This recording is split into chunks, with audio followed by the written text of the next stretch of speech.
This morning's ancient witness is from Matthew 23, verses 25 through 34. Woe to you, teachers of the law and Pharisees, you hypocrites! You clean the outside of the cup and the dish, but inside they are full of greed and self-indulgence. Blind Pharisee!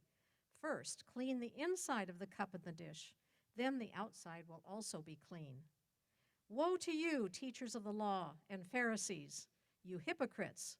You are like whitewashed tombs that look beautiful on the outside, but on the inside are full of the bones of the dead and everything unclean. In the same way, on the outside, you appear to be people as righteous, but on the inside you are full of hypocrisy and wickedness. Woe to you, teachers of the law and Pharisees, you hypocrites! You build tombs for the prophets and decorate the graves of the righteous.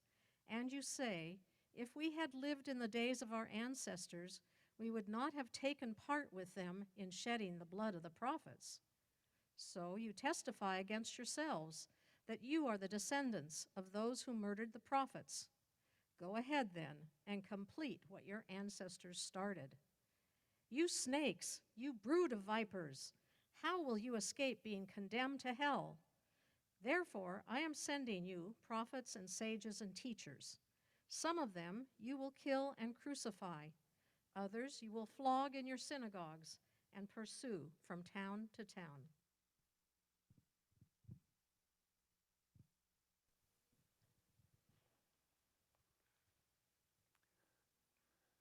Wow. Wow.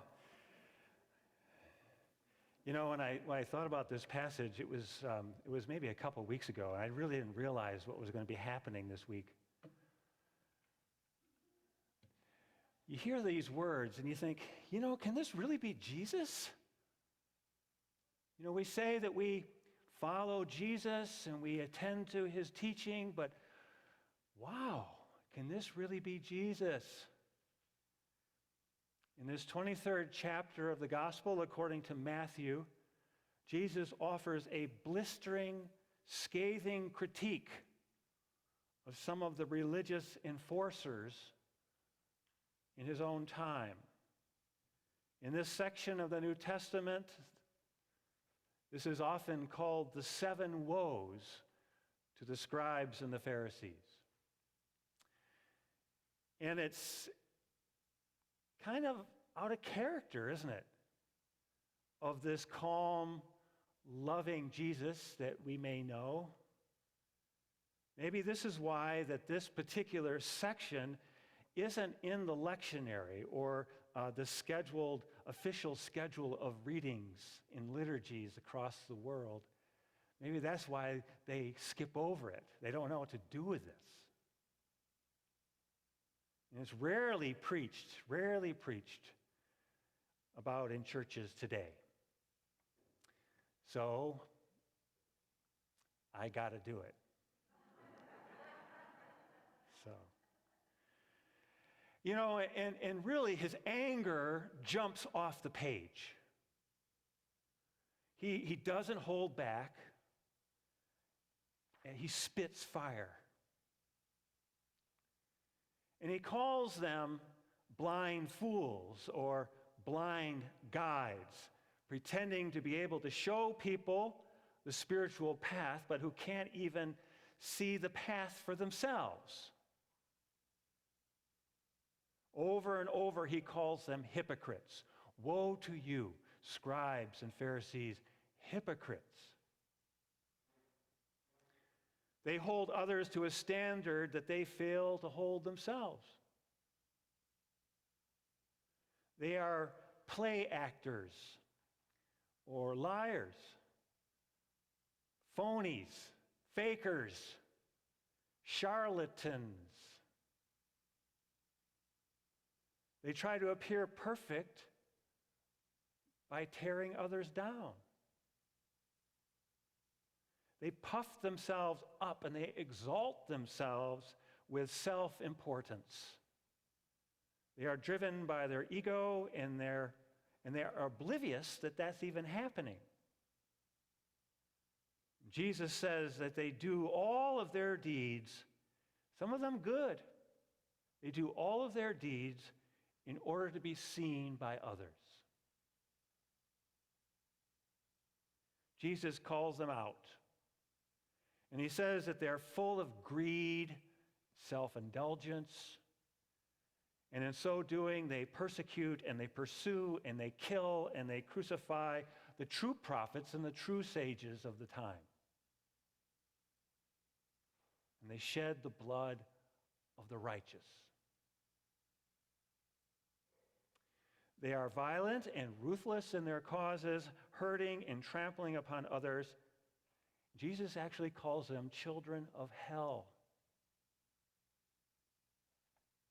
Jesus challenges their spiritual arrogance as they try to impose their will on all others.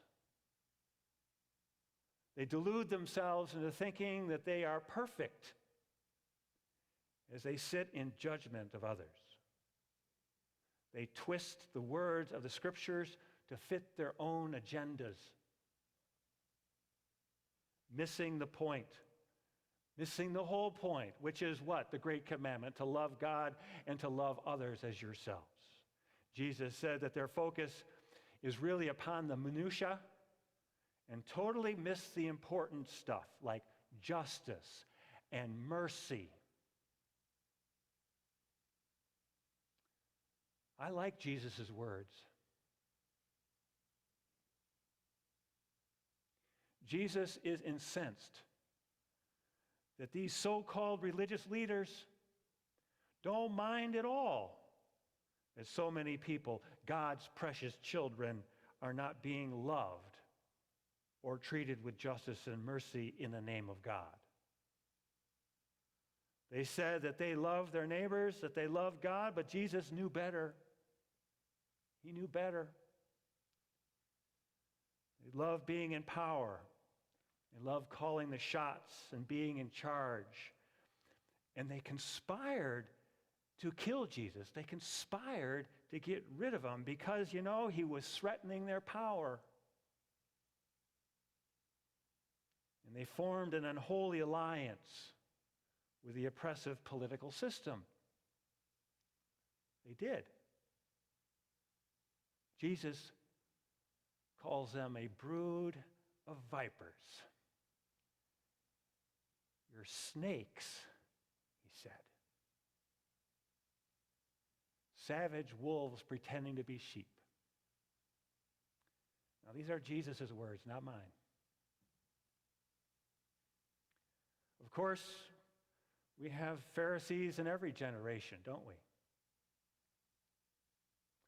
Those spiritually arrogant who seek to impose their will on everybody else.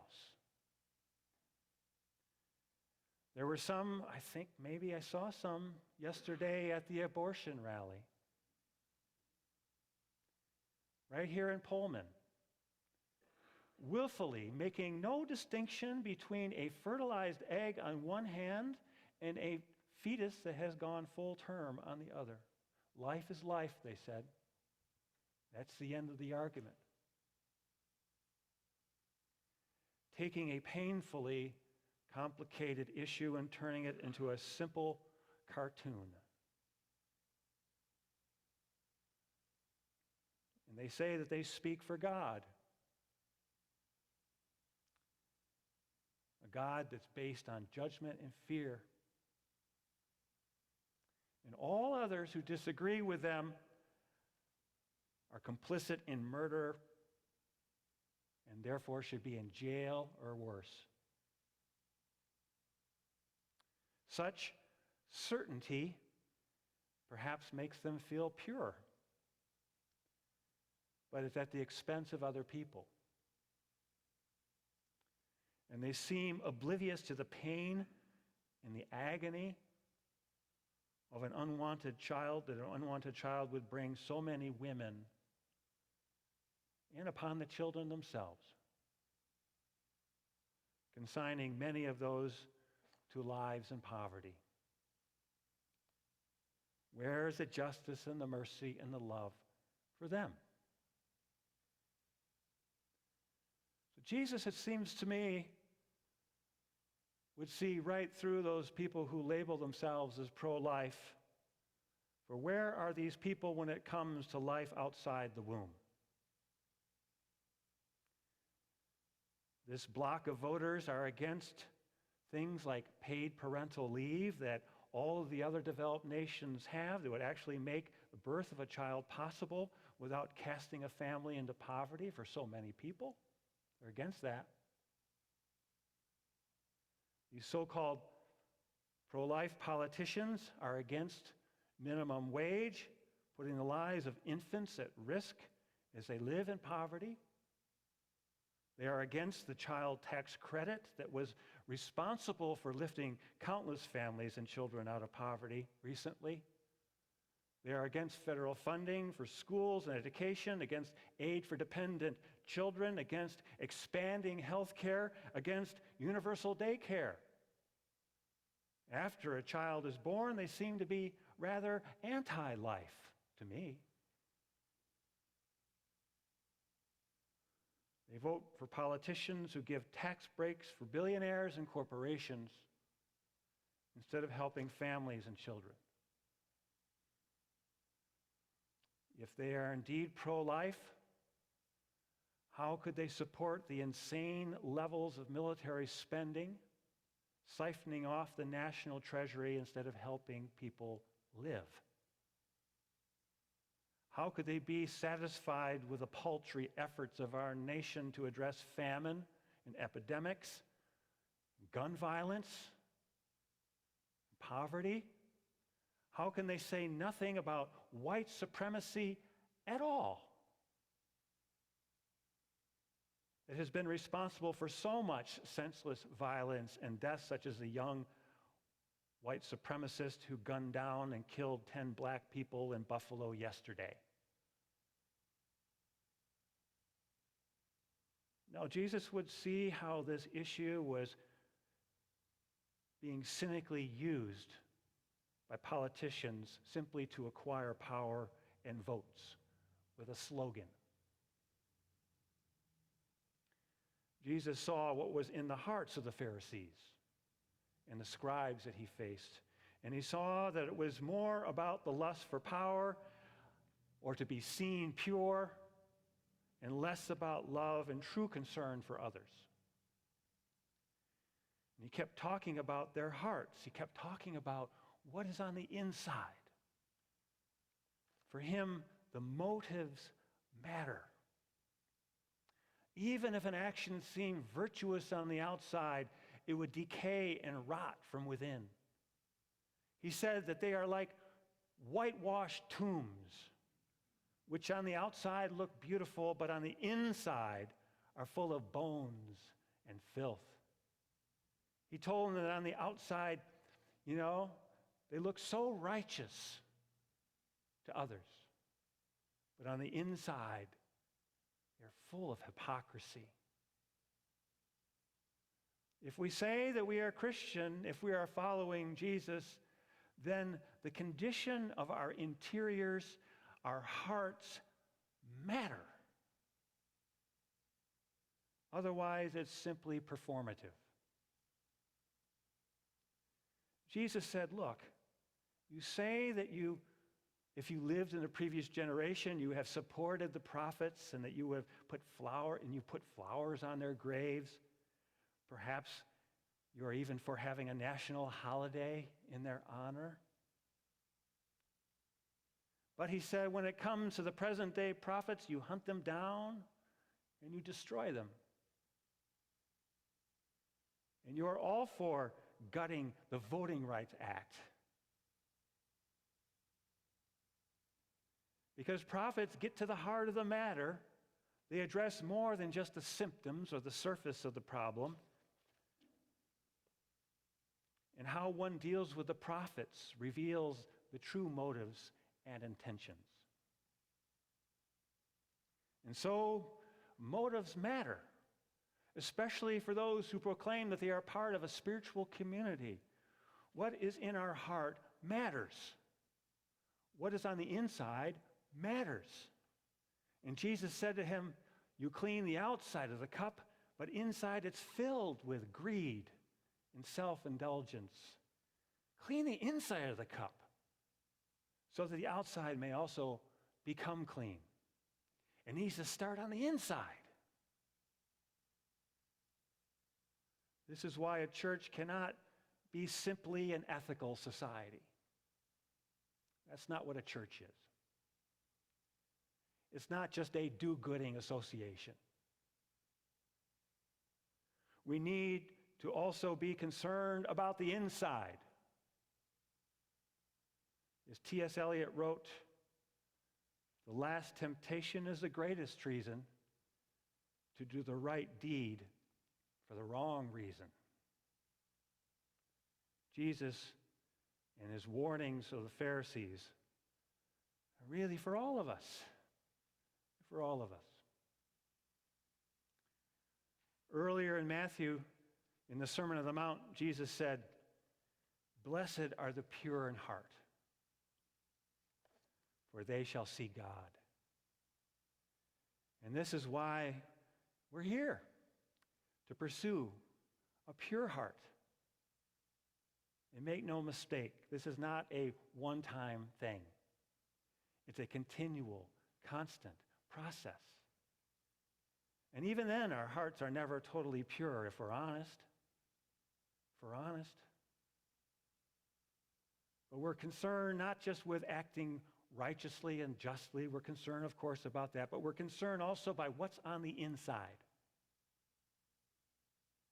We make our prayer like the writer of the Psalm said, "Create in me a pure heart, O God. Create in me a pure heart." So we resist perfectionism and easy certitude because it's fake. We honor humility and vulnerability because it's honest. As Augustine said, never fight evil as though it were something that arose totally outside yourself. So, how do we get a pure heart? How in the heck does that happen? First, by realizing that it's not something that we can achieve by ourselves. It's not through willpower.